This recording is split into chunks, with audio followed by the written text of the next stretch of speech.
Այսօր Մայրաթոր Սուրբ Էջմիածնում վաղուց ի վեր ծրագրավորված էր կազմակերպելով Հայաստանից բոլոր թեմերի քահանայից հավաքը եւ տարիներ շարունակ քահանայից այդ հավաքը ղեկավարում է Միքայել arczepiskopos Աչապահյանը եւ ժամը 11-ին մենք այդ ժողովը պիտի ունենանք եւ մինչ այդ գուշկանները եկան որ նման գործողություններ պիտի կատարվեն բոլորիդ քաչ հայտնի է այս իրողության մասին եւ պիտի ասենք որ բնականաբար մենք որևէ մեկս չի ընդունում այդ գործողությունների իրավականությունը ու նաև հատկապես ձևը, որովհետև մի այնպիսի հանցագործի չեն եկել տանելու կամ բերման ենթարկելու։ Եվ ձեզ պիտի ասեմ, որ Միքայել Սրբազանը ազնվորեն իր ազնվական որոշումը արեց, որ ինքը պիտի գնա, որովհետև ինքը նախ եւ առաջ հանցագործ չէ եւ ինքը կգնա, եթե կարող են հաստատել նրա հանցագործությունները, այդ պարագային այլևս ուրիշ գործողություններ կլինեն։ Ուրեմն, ուզում եմ պատմել այն, ինչ որ տեղի ունեցավ ընդամենը այս վերջի ժամի ընթացքում, որովհետև ինձ ասեցին, որ արդեն շրջանառվում է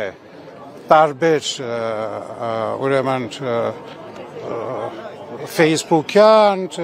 եւ այլ նման եւ հատկապես մեր պաշտոնյաներ, իշխանական պաշտոնյաներ եւ այդ ամենը ուզում եմ նախ եւ առաջ ասելու բոլորը տեսակ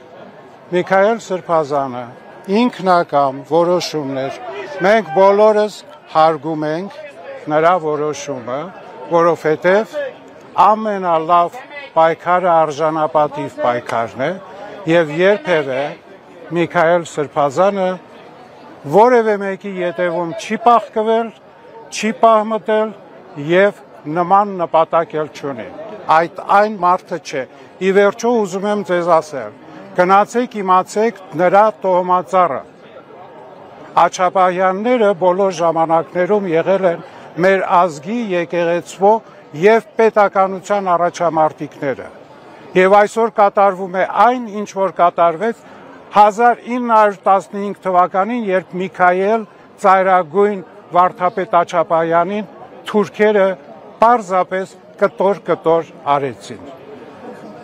Մենք 21-րդ դարում ենք, մենք իբր ժողովրդավար երկրում ենք, սակայն ուզում եմ ասել, Միքայել Սրբազանը մոտեցավ ավտոմեքենային եւ ավտոմեքենայի մոտից ժողովուրդը նրան թույլ չտվեց նստելու ավտոմեքենա։ Ժողովուրդը, ովքեր որ Հայաստանի Հանրապետության հպարտ քաղաքացիներ են, հավատավոր քաղաքացիներ են եւ իրական քաղաքացիներ են։ Եվ երկրորդ անգամ եւս փորձը արվեց, նորից էլի մենք չկարողացանք։ Այնպես որ որևէ մեկը չի պահմտվում եւ որևէ մեկը փախուստ չի տալիս չիրագործած հանցագործությունից։ Սա ես ուզում եմ բոլորիդ հայտնել եւ բոլորը տականատես եք